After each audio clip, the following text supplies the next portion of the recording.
Maria, we know that they're trying to present a united front, but the granular details of that unity is up for question. What do we know so far about how aligned the leaders of France and Germany are, certainly with their partners in NATO?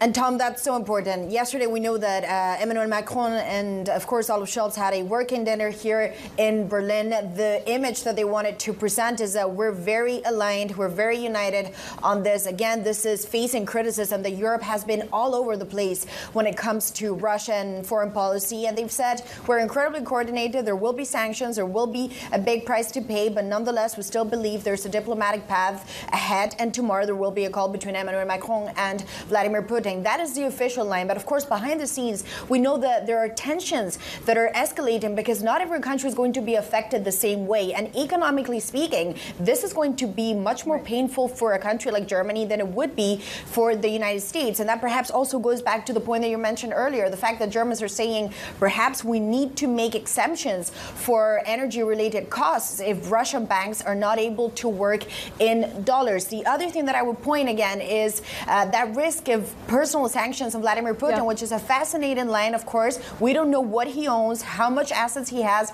under control. So it's, in many ways, good luck going after Vladimir Putin.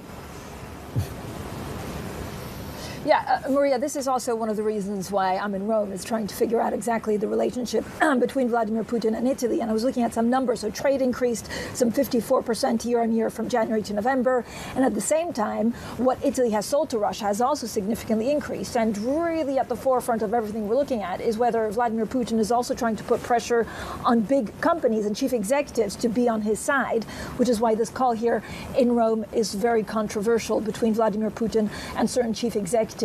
Is this his tactic, Maria, actually trying to divide the West?